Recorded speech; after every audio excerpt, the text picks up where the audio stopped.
Hi అండి అందరికీ. నేను మీ సీత. ఈరోజు రెసిపీ వచ్చేసి బంగాళాదుంప క్యారెట్ ఫ్రై అండి. ఈ రెండు కలిసి మనం వేసుకుంటే విడివిడిగా వేసుకుంటాం కదండి. ఈ రెండు కలిపి వేయండి, చాలా టేస్టీగా ఉంటుందండి. చాలా సింపుల్గా కూడా చేసుకోవచ్చు దీన్ని రైస్లో కూడా కలుపుకొని తినవచ్చండి. మనం ఫ్రై అంటే మనం ఏదో సైడ్ డిష్గా పెట్టుకుంటాం అనుకుంటారు కదా, అలా కాకుండా మనం రైస్లో కూడా కలుపుకొని తినవచ్చండి. చాలా చాలా టేస్టీగా ఉంటుందండి ఈ క్యారెట్ ఫ్రై. దీన్ని ఏ విధంగా తయారు చేసుకుందామో చూసేద్దాం రండి. ముందుగా ఒక కప్పుతో అయితే క్యారెట్ ముక్కలను అయితే ఇలా కట్ చేసి పెట్టుకున్నానండి, చిన్న చిన్న ముక్కల కింద. ఇప్పుడు ఒక అరకప్పు అయితే బంగాళాదుంప ముక్కలను కూడా సేమ్ అదే ముక్కల్లో చిన్న చిన్న ముక్కలుగా కట్ చేసుకుని పక్కన పెట్టుకున్నానండి. చూసారు కదండి, ఈ సైజు ముక్కలు అయితే సరిపోతాయండి. మీకు కావాలితే పెద్ద సైజు అన్నా కటింగ్ చేసుకోవచ్చండి. నేనైతే చిన్న సైజు అయితే కటింగ్ చేసుకున్నాను. ఇవి పక్కన పెట్టేసుకుందామండి. ఇప్పుడు స్టవ్ వెలిగించుకుని ఒక కడాయిని పెట్టుకుందామండి. కడాయి వేడెక్కాక 2 టేబుల్ స్పూన్లు అయితే ఆయిల్ వేసుకుందామండి. ఆయిల్ వేడెక్కాక ఒక స్పూన్ పచ్చిశనగపప్పు, ఒక స్పూను మినప్పప్పు, అర టీ స్పూన్ ఆవాలు, అర టీ స్పూన్ జీలకర్ర వేసేసుకుందామండి. అలా జీలకర్ర వేసేసుకుందామండి. చూసారు కదండి, ఇలా వేసేసుకోవాలి. ఒక 2 ఎండుమిర్చిని అయితే ఇలా తుంచుకుని వేసుకుంటున్నానండి.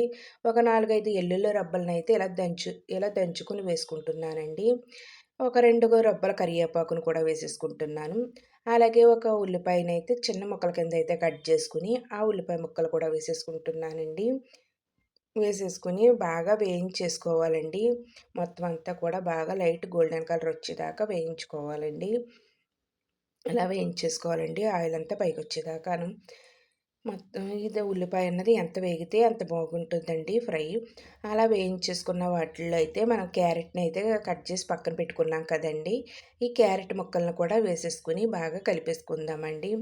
బాగా కొంచెం సేపు క్యారెట్ ముక్కలు బాగా మగ్గిన తర్వాత అప్పుడు బంగాళాదుంప ముక్కలు వేసుకుందామండి. ముందు క్యారెట్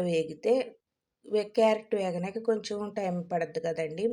పొటాటో అనుకో అంత టైం పట్టదండి. బంగాళాదుంప ముక్కలకి అంత టైం పట్టదండి.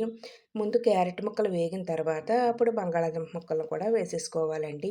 చూసారు కదండి, ఈ విధంగా వేసేసుకుని మొత్తం అంతా కూడా కలిసేదాకా కలిపేసుకుందామండి. రెండు కూడా ఇలా కలిపేసుకుందామండి. మొత్తం అంతా వీటిని కూడా బాగా వేయించుకోవాలండి. మన కింద అడుగంటేస్తూ ఉంటుంది. మనం అలా కలుపుకుంటూ ఉండాలంటే కంటిన్యూగా. అలాగే దీంట్లో రుచికి తగ్గ సాల్టు, చిటికెడు పసుపు కూడా వేసేసుకుంటున్నానండి. ఇలా వేసేసుకొని మొత్తం అంతా కూడా కలిసేదాకా కలిపేసుకుందామండి. ఇలా కలిపేసుకుందామండి. ఈ ఫ్రై అయితే చాలా బాగుంటుందండి. రైస్లోకి అయితే మనం ఏ కూర అవసరం లేదండి, ఇది వేసుకుని తినేయచ్చు. అంత బాగుంటుందండి. ఈ రైస్లోకి కూడా అంత బాగా కలుస్తుందండి ఈ ఫ్రై.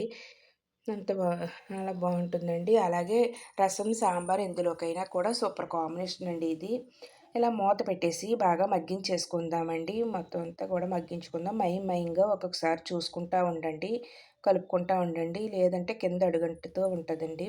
మీకు కానీ ఆయిల్ కానీ సరిపోకపోతే ఇంకొక స్పూన్ ఆయిల్ వేసుకోండి, లేదంటే అవసరం లేదండి. ఇలా ఒక స్పూన్ అల్లం వెల్లుల్లి పేస్ట్ వేస్తున్నానండి. ఇలా అల్లం వెల్లుల్లి పేస్ట్ వేయడం వల్ల మంచి రుచి వస్తుందండి. ఈ ఫ్రైకి చాలా బాగుంటుందండి. మొత్తం అల్లం వెల్లుల్లి పేస్ట్ కూడా పచ్చివాసన పోయేదాకా వేయించేసుకుందామండి. ఇప్పుడు ఇందులో మన స్పైసీనెస్కి తగ్గట్టుగా కారం వేసుకుందామండి. నేనైతే ఒక స్పూన్ కారం వేసుకుంటున్నాను. అర టీ స్పూన్ ధనియాల పొడి, అర టీ స్పూన్ గరం మసాలా వేసుకున్నానండి. ఇలా వేసుకున్నాను. ఇక్కడ గరం మసాలాకు బదులుగా మనం చికెన్ మసాలా అన్నా వేసుకోవచ్చండి. చాలా బాగుంటుందండి. గరం మసాలా లేకపోతే చికెన్ మసాలా వేసుకోండి, చాలా బాగుంటుందండి. చాలా టేస్టీగా కూడా ఉంటుందండి ఈ ఫ్రై అయితేని. ఇలా మొత్తం అంతా కూడా కలిపేసుకోవాలండి. మొత్తం అంతా కలిపేసుకుని బాగా ఒక 5 నిమిషాలు అలా మగ్గనిచ్చి ఆ తర్వాత ప్లేట్ తీసుకుని ప్లేట్లోకి అయితే వేసేసుకుంటున్నానండి నేను. చూసారు కదండి, ఎంతో సింపుల్ అండ్ టేస్టీగా క్యారెట్ బంగాళాదుంప ఫ్రై అయితే అయిపోయిందండి. చాలా సింపుల్గా చేసుకోవచ్చండి దీన్ని. కానీ టేస్ట్ అయితే మటుకు చాలా బాగుంటుందండి. ఒక్కసారి ట్రై చేసి చూస్తే మీరే అంటారు చాలా బాగుందని. అలాగే నా వీడియో నచ్చితే మీ ఫ్రెండ్స్కి, రిలేటివ్స్కి షేర్ చేయండి. వీడియో చూసి లైక్ చేయండి. ఈ రెసిపీని ట్రై చేసి నాకైతే కామెంట్లో చెప్పండి మీకైతే ఏ విధంగా వచ్చిందో. అలాగే వీడియో చూసిన తర్వాత లైక్ చేయటం మాత్రం మర్చిపోవద్దండి. అలాగే మన ఛానల్ని కూడా సబ్స్క్రైబ్ చేసుకోండి. సబ్స్క్రైబ్ చేసుకోండి మరెన్నో మంచి వీడియోల కోసం. బాయ్ అండి. నెక్స్ట్ వీడియోలో కలుసుకుందాం.